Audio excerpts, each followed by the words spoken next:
Les grands entretiens de Storia Voce.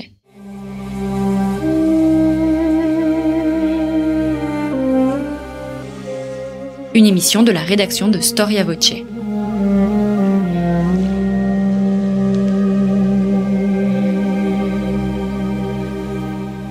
On retrouve Christophe Dickès. Chers auditeurs, bonjour, bienvenue pour cette nouvelle édition de nos grands entretiens. N'hésitez pas à nous soutenir, nous ne pouvons vivre que grâce à ce soutien. Si vous pouvez le faire, n'hésitez pas à vous rendre sur notre page d'accueil de notre site internet storiavoce.com dans la rubrique « Soutenez ». Storia Voce, vous y trouverez des livres grâce à nos partenaires éditeurs. Contre un don, eh bien, vous avez la possibilité de recevoir un livre de votre choix. Merci d'avance. Alors, il y a des termes, des concepts qui, selon les époques, renvoient à des écoles de pensée ou des sensibilités politiques diamétralement opposées. Le terme de nationalisme, par exemple, en fait partie, porté par la gauche révolutionnaire du 19e siècle européen.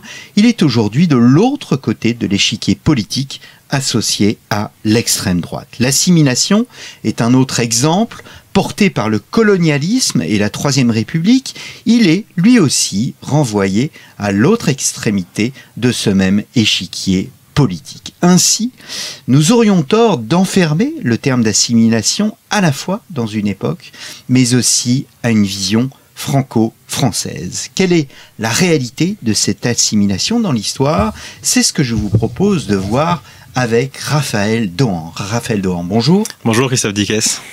Merci d'avoir répondu à notre invitation. Ce n'est pas la première fois que vous venez au micro de Storia Voce, puisque vous êtes venu nous parler du populisme à l'époque romaine. Alors, populisme, c'est un terme qu'on rencontre aussi aujourd'hui. L'assimilation, c'est un terme que l'on rencontre également aujourd'hui. Bien évidemment, l'histoire sert à éclairer le présent. Il y a plusieurs manières de faire de l'histoire, et moi, c'est une manière que j'aime bien. Je pense qu'il faut de tout. Il faut des historiens qui font ça, disons, qui font de l'histoire pour l'histoire, un peu comme l'art pour l'art, c'est juste par curiosité intellectuelle et le goût de s'intéresser à des choses qui ne nous concernent plus. Mais je pense que c'est aussi intéressant d'avoir des historiens et des livres qui explorent l'histoire pour essayer de tirer des leçons sur le présent. Alors vous êtes l'auteur, du livre Le rêve de l'assimilation de la Grèce antique à nos jours, paru chez Passé Composé. C'est aussi étonnant que cela puisse paraître, c'est la première fois que nous avons une étude sur ce concept. Oui, c'est assez étonnant. C'est pour ça d'ailleurs que je me suis dit que j'allais faire ce livre. En fait, il y a des études qui ont été faites, mais vraiment très précises. Ça va être sur l'assimilation des communautés françaises dans le Midwest américain au 19e siècle, par exemple. Enfin, il y a des livres de ce genre qui existent. Quelques études, par exemple, un petit peu plus larges sur la romanisation, qui existent également, mais pas d'histoire. D'abord, pas d'histoire de l'assimilation française, telle quelle. Il y a des histoires de l'immigration, par exemple, en France, mais pas de l'assimilation, et pas d'histoire, encore moins, transversale et sur plusieurs époques et plusieurs civilisations. Et je me suis dit que c'était intéressant d'avoir cette vision panoramique, de comparer plusieurs époques, plusieurs continents, plusieurs cultures, et de voir leur rapport à l'assimilation. Alors, nous allons en parler aujourd'hui d'ailleurs, de la Grèce antique, de l'époque romaine, mais aussi de l'époque moderne, de l'époque plus contemporaine, de la France, des États-Unis, du Japon. Vous avez véritablement une vision globale, et c'est parce que vous avez une vision globale que j'ai décidé de faire 2 émissions sur le sujet. Une première donc consacrée à l'époque antique et à une définition bien évidemment de l'assimilation, et ensuite une 2e émission consacrée, elle, au cas français, au cas spécifique français, à l'époque moderne et à l'époque contemporaine. Comment définir, Raphaël Dohan, l'assimilation ? Alors j'ai choisi de la définir de manière assez simple en disant que l'assimilation, c'est le phénomène par lequel des étrangers adoptent intégralement les coutumes, les façons de vivre, les mœurs d'un pays d'accueil. Alors ce pays d'accueil, ça peut être soit un pays où ces étrangers ont immigré, ou un pays le pays d'un peuple qui les a conquis, dans le cas d'un empire par exemple, ou dans ce cas-là, ce sont des colonisés, des conquis qui se font assimiler par la culture du vainqueur. Et donc il y a ces deux cas de figure qui se rencontrent partout dans l'histoire, et donc là, il y a assimilation lorsque ces personnes se transforment, se métamorphosent et adoptent la culture du modèle de référence, soit pays d'accueil, soit pays conquérant. Est-ce qu'il faut distinguer l'assimilation de l'intégration ? Alors effectivement, je fais cette distinction dans le livre. Pour moi, l'intégration, dans la manière dont on l'utilise aujourd'hui dans les sciences sociales et dans le domaine politique, ça désigne quelque chose de plus minimal, qui est simplement la capacité d'un étranger, en arrivant dans un pays, à trouver un emploi, à se faire des relations sociales, à survivre et à s'installer dans la société, mais sans forcément adopter tous les us et coutumes et toutes les manières d'être de cette société.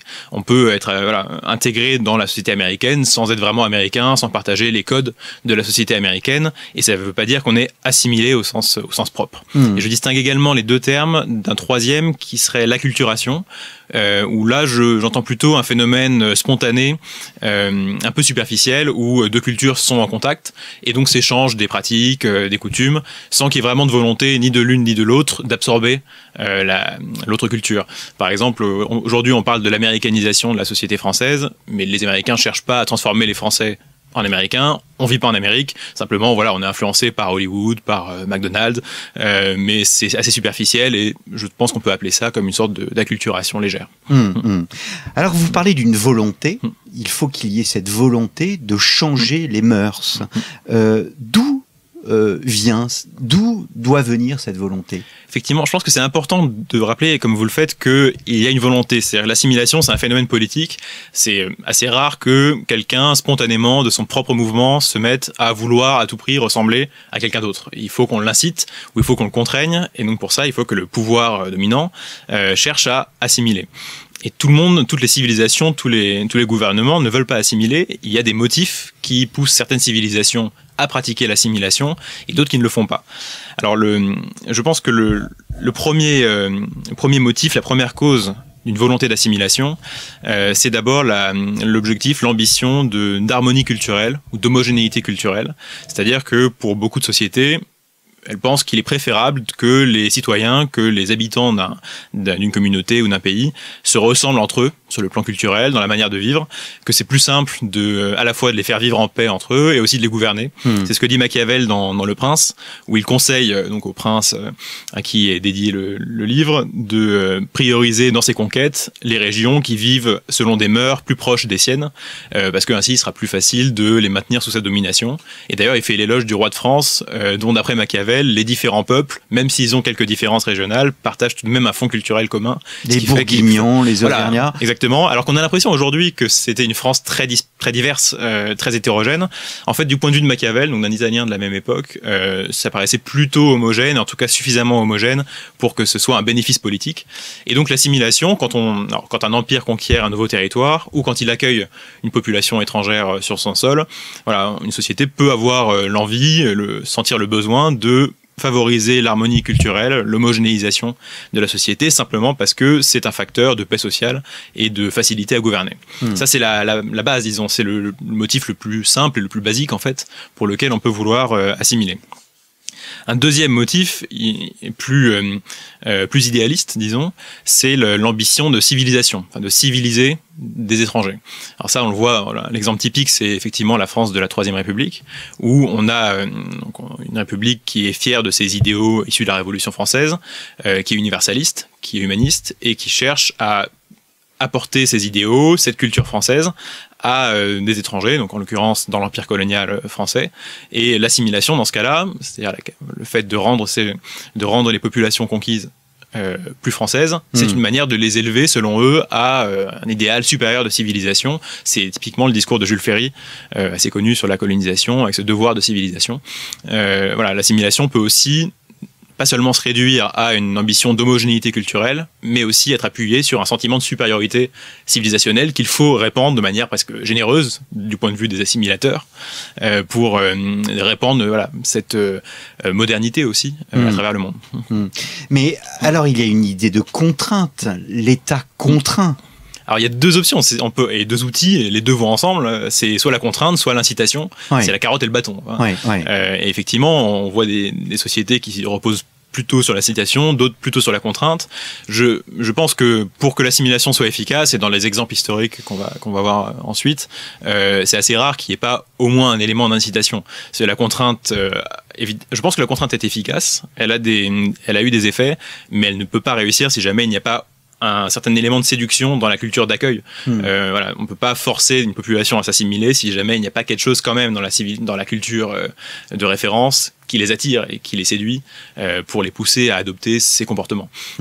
Ce qui fait la richesse de votre livre, sont évidemment les nombreux exemples que vous utilisez et qui sont étonnants. Et au fond, en les lisant, on se dit « Ah oui, je n'y avais pas pensé ». Par exemple, la Turquie de Mustafa Kemal, c'est une assimilation de coutumes occidentales. Oui, alors ça c'est un cas particulier. Et je cite également l'Iran des Pahlavis, des Shahs, où la Turquie et l'Iran au XXe siècle ont eu des idées un peu parallèles qui consistaient à s'assimiler volontairement, spontanément, à un modèle étranger, qui était le modèle européen, occidental. Pour la Turquie, c'était même le modèle français, avec la laïcité en particulier. Et donc ces deux pays, en fait, ce sont des souverains qui se voient comme éclairés, qui pensent que l'Occident a trouvé une voie intéressante, qui veulent que leur pays suive la modernité telle qu'elle a été forgée par l'Occident, et donc, à marche forcée, tentent de civiliser leur pays, civiliser entre guillemets, c'est-à-dire en fait de les occidentaliser. Et alors c'est un phénomène qui a eu un certain succès en Turquie, en Iran, même si aujourd'hui on voit sans doute le retour de bâton de cette politique. En Iran, ça a été, il y a eu un coup d'arrêt évidemment porté par la révolution islamique, mais effectivement, ce n'est qu'un intéressant de pays qui spontanément s'assimile à un autre modèle sans que le modèle en question ait cherché à le faire. On peut voir un peu un exemple similaire avec le Japon de l'époque Meiji, qui lui aussi a voulu s'occidentaliser à marche forcée. Pas intégralement, hein, évidemment, à chaque fois, ils gardent des spécificités nationales et culturelles. Mais voilà, surtout au XIXe siècle, il y a beaucoup de pays qui se sont dit qu'il fallait s'assimiler en partie à l'Occident pour réussir dans cette nouvelle ordre mondial.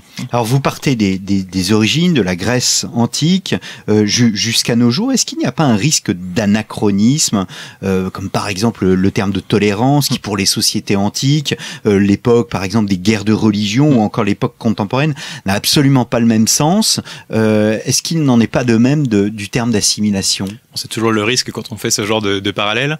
Mais je pense que l'assimilation, comme c'est un concept assez simple, hein, c'est simplement des étrangers qui deviennent semblables à d'autres personnes. Et donc c'est tellement simple en fait que je pense que ça se retrouve dans beaucoup de civilisations. Évidemment, ensuite, l'intérêt de la recherche historique, ça va être de montrer les spécificités de l'assimilation chez les Romains, chez les Grecs, dans l'Empire islamique, en France. Mais il y a un cœur qui se retrouve un peu partout, en tout cas dans toutes les civilisations qui pratiquent l'assimilation, puisqu'il y en a qui le pratiquent, qui ne la pratiquent pas. Et je ne crois pas qu'on fasse d'anachronisme en appliquant ce mot, qui lui est récent, hein, qui date du XVIIIe et du XIXe siècle, à des civilisations qui n'ont pas connu le mot, mais qui ont connu la chose. Est-ce qu'on peut faire une généalogie du concept? Alors le concept en fait c'est d'abord médical et digestif en fait. Assimiler, ça veut dire ingérer et d'un point de vue biologique réussir à digérer un aliment. C'est d'abord dans ce sens-là qu'on le voit dans les textes au XVIIe siècle par exemple. Et il commence à prendre un sens métaphorique en l'appliquant à des cultures au XVIIIe siècle, plutôt chez les Anglais, mais assez rapidement chez les Français aussi, où on voit donc des textes qui parlent par exemple, des Hollandais qui sont particulièrement aptes à assimiler les étrangers qui viennent chez eux. Donc à l'époque, c'est une image digestive. Et ensuite, au XIXe siècle, ça devient vraiment le sens principal en fait du mot. Ça devient un sens politique, culturel. Et le XIXe siècle, c'est l'âge d'or du concept. En France en particulier, mais pas seulement, dans le monde anglo-saxon aussi, en Amérique beaucoup. On utilise ce terme et en France, il arrive même dans la loi. Et d'ailleurs, il est encore dans la loi aujourd'hui, dans le Code civil. Pourquoi souhaite-t-on assimiler? Pour préserver l'unité? Alors, effectivement, donc, il y a la préservation de l'unité civilisationnelle d'une communauté. Pas forcément, donc évidemment, je pense qu'il y a de l'assimilation avant que les nations au sens moderne existent. Mais dans le cadre national, c'est encore plus frappant.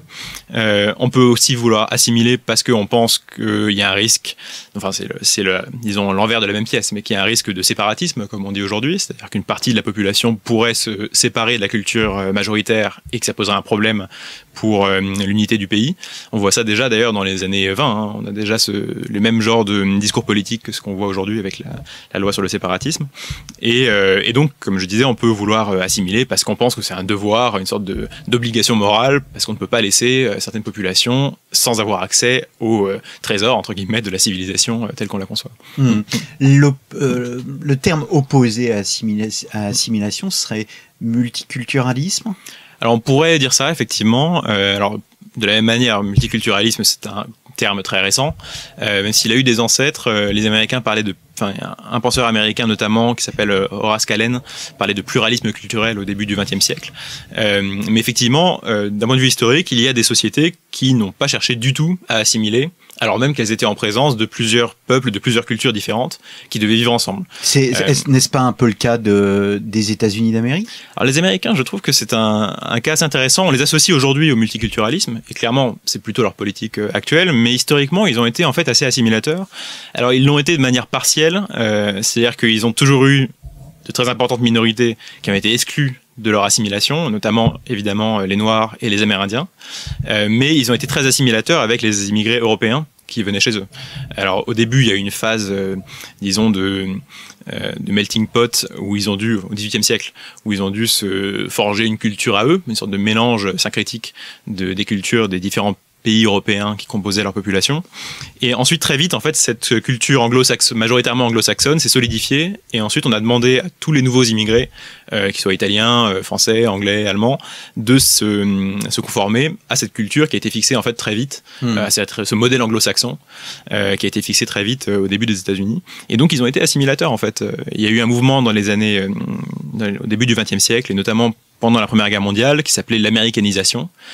C'est comme ça qu'ils le disaient eux-mêmes. Il y a eu des vraies politiques du gouvernement pour américaniser le plus possible les communautés étrangères, notamment parce qu'ils avaient peur que les germano-américains trahissent le pays pendant la Première Guerre mondiale, que les immigrés venus des pays ennemis trahissent les États-Unis. Et donc il y a eu ce grand mouvement d'assimilation qui était vraiment très enthousiaste et très consensuel à l'époque, qu'on a un peu oublié aujourd'hui, mais les Américains ont été assimilateurs.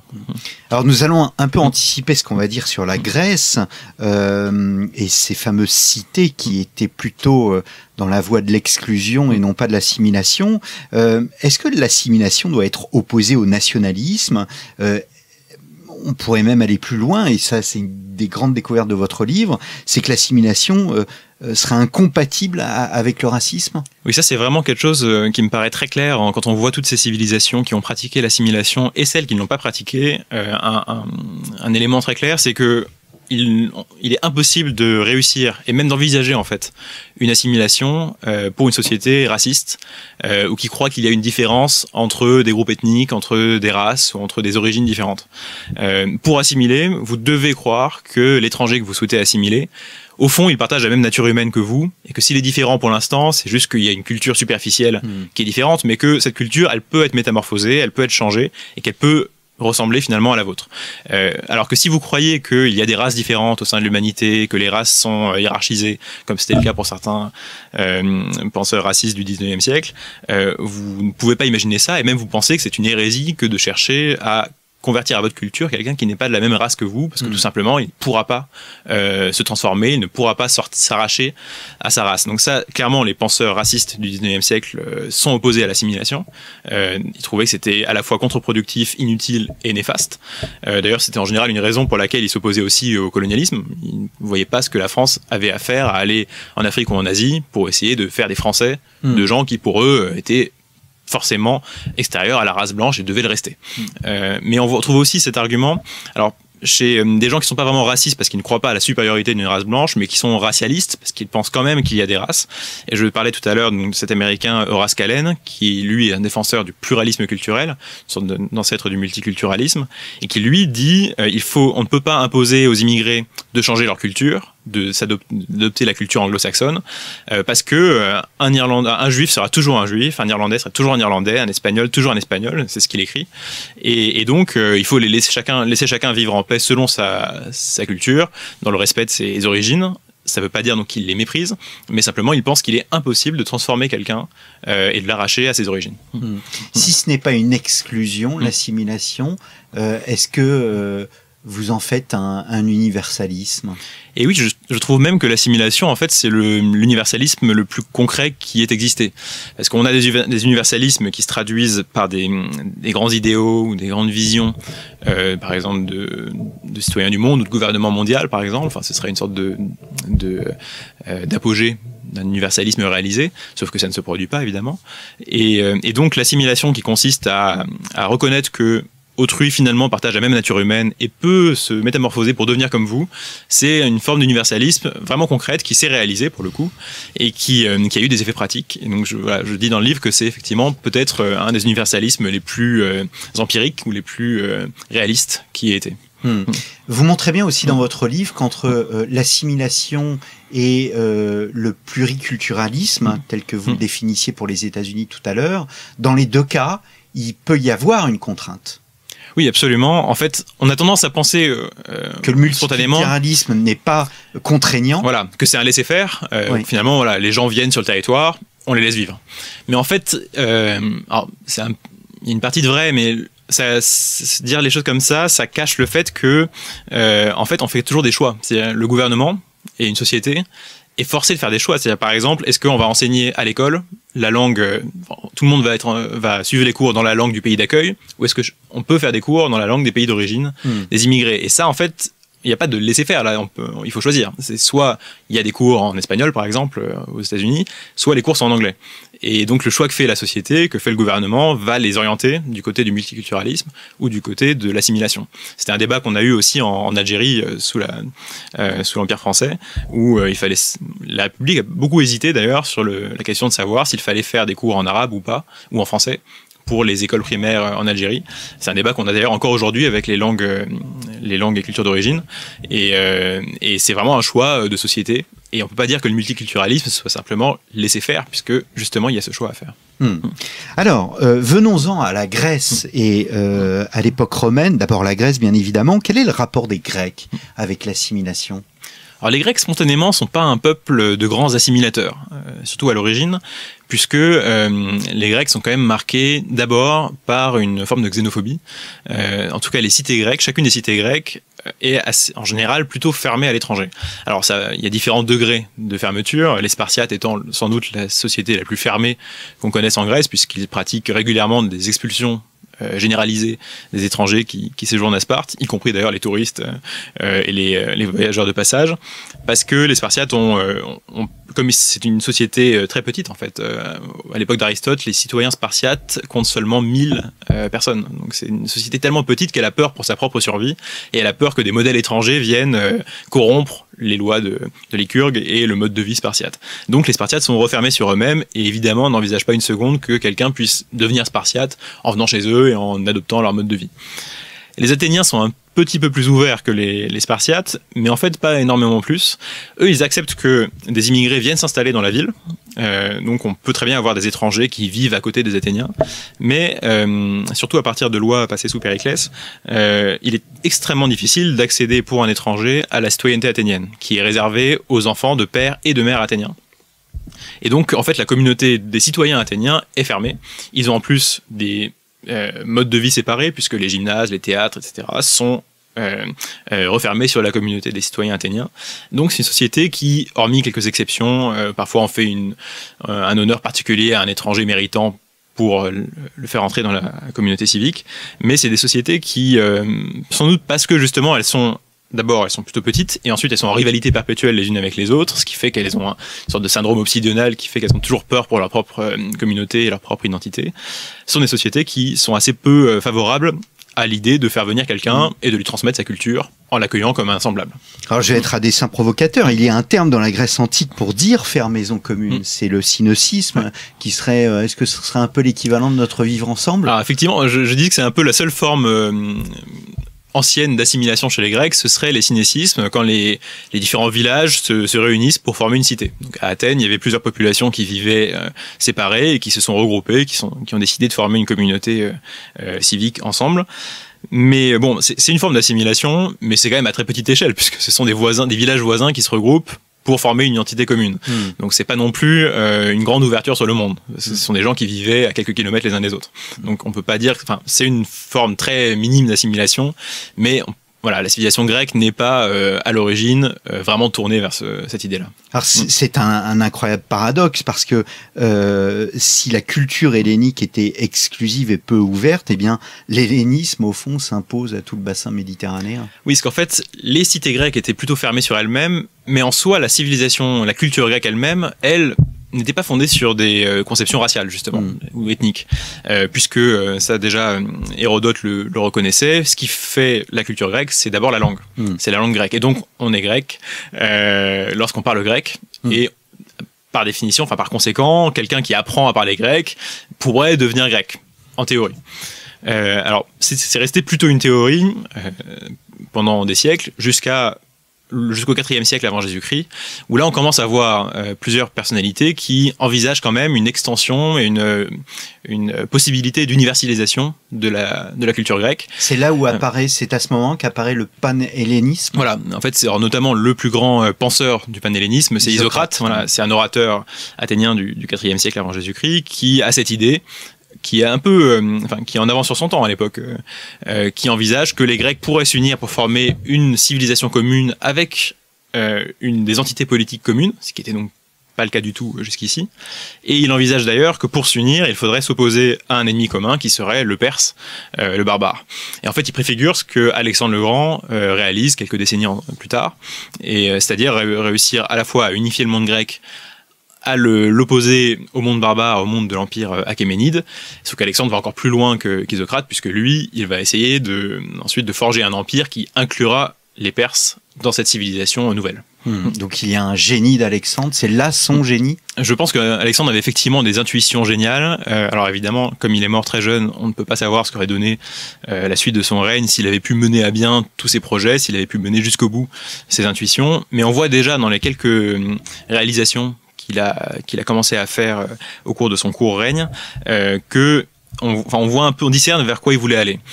Par exemple, il y a une anecdote intéressante où il prend des Iraniens, des jeunes Perses, et il en fait un régiment qu'il éduque à la grecque, qu'il arme à la grecque, qui fait combattre à la grecque, qu'il apprend la langue grecque, et il les appelle les héritiers ou les successeurs. Et donc on voit que dans sa tête, la suite de son empire, ce serait effectivement un empire multiethnique avec des Perses, des Grecs, des Égyptiens qui se mélangeraient, avec en plus certaines concessions faites à la culture perse d'ailleurs, puisque lui-même adopte des coutumes de la cour royale achéménide, certains manteaux, certains costumes de l'empire achéménide.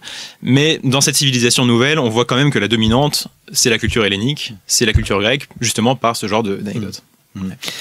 Alors, il y a un exemple qui est extrêmement important dans ce mouvement, c'est le cas de l'Égypte, qui est non pas un exemple, mais plutôt un cas particulier.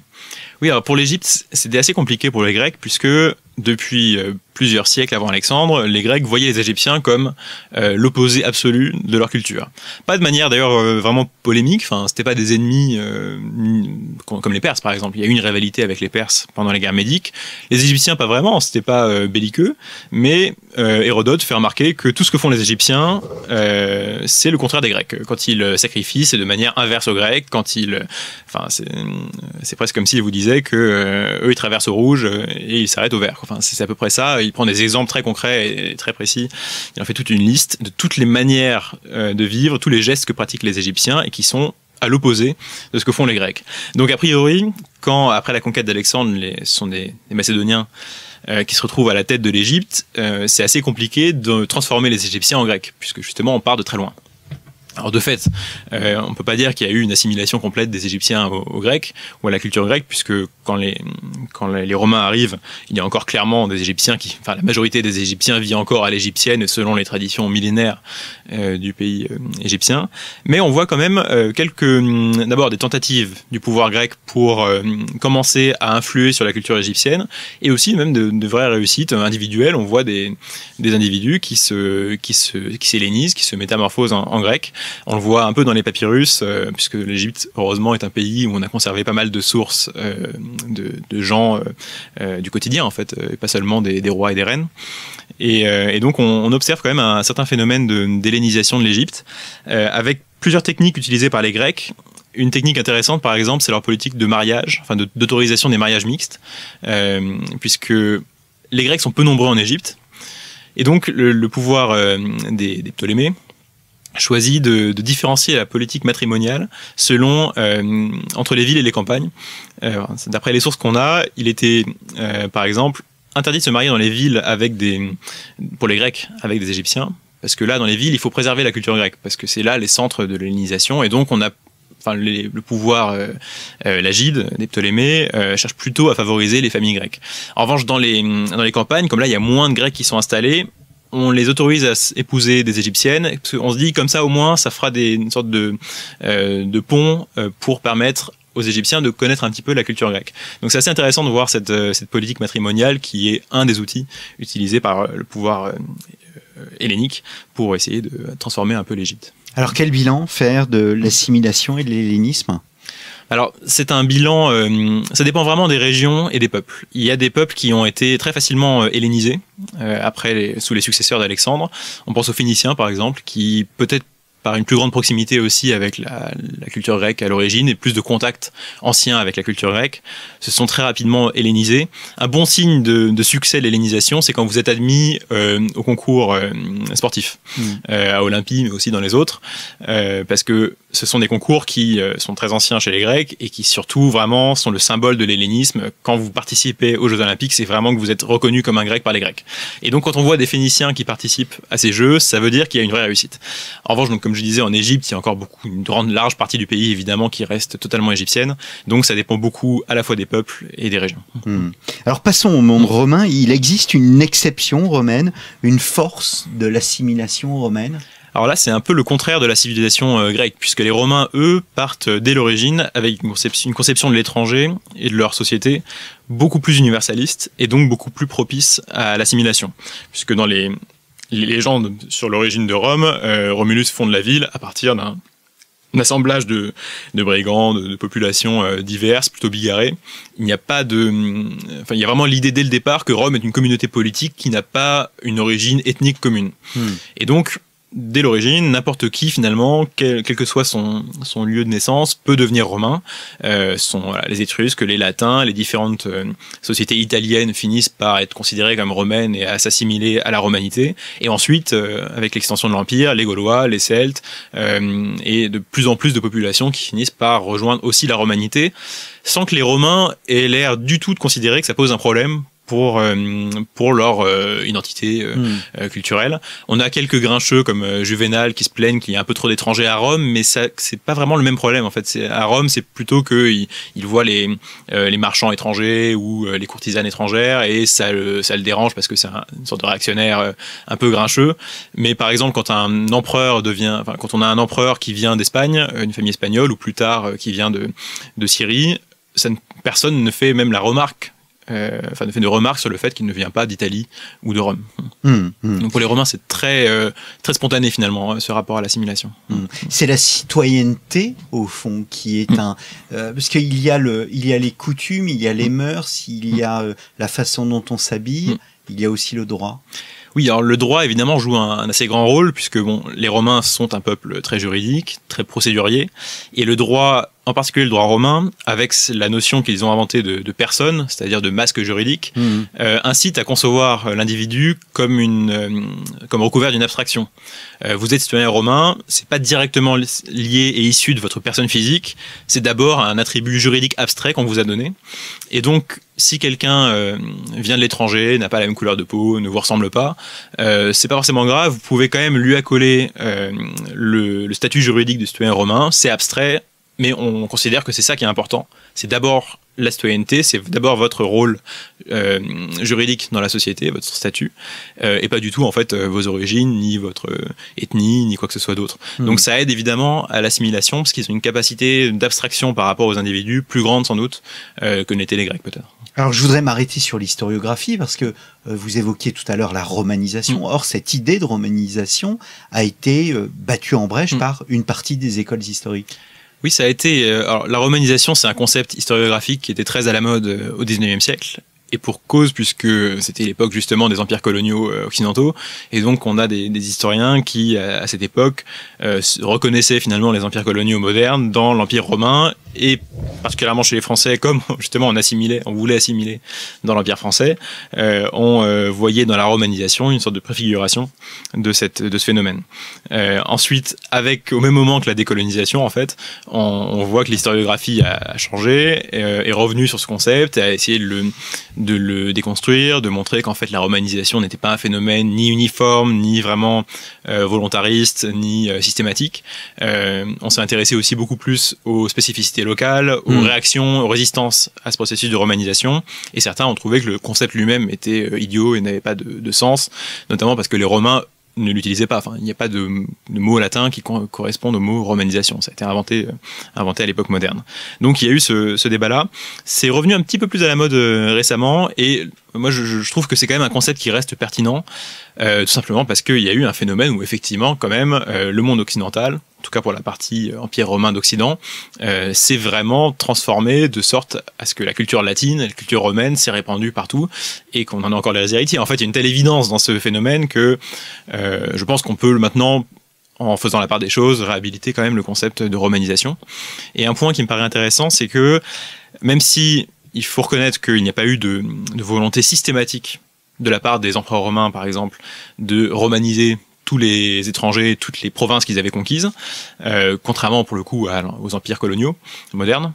On voit quand même que au niveau local et de manière plus sporadique, certains gouverneurs, certains dirigeants romains ont vraiment de manière très volontaire, très volontariste, et parfois avec un peu même d'enthousiasme, cherché à transformer les mœurs des habitants sur lesquels ils régnaient, à essayer de les rapprocher de leur conception de la civilité, c'est-à-dire en fait de la romanité. Vous parlez d'assimilation paradoxale. Oui, c'est paradoxal parce qu'il y a une partie en fait de l'assimilation romaine qui est presque spontanée, un peu inconsciente. Il y a des traits de la civilisation romaine qui se prêtaient particulièrement bien à l'assimilation. Par exemple, le fait qu'on ne peut pas être romain sans avoir des noms romains. Donc ça aide forcément, quand vous devenez romain, on vous donne des noms romains. Donc ça vous fait vous sentir romain. Les trinomina. Voilà, les trinomina, c'est vraiment une tradition qui, je pense, a été très efficace pour la romanisation.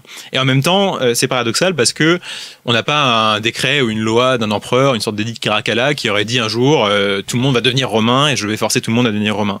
Ça s'est fait par petites touches, de manière presque inconsciente, mais de manière très efficace. Et en fait, nous en sommes les héritiers aujourd'hui. Donc ça a été un phénomène massif. Il y a des catalyseurs, en quelque sorte, même s'il n'y a pas une doctrine, il y a des catalyseurs, la ville, l'armée, la langue. Alors, il y en a qui sont très efficace et très visible, comme l'armée.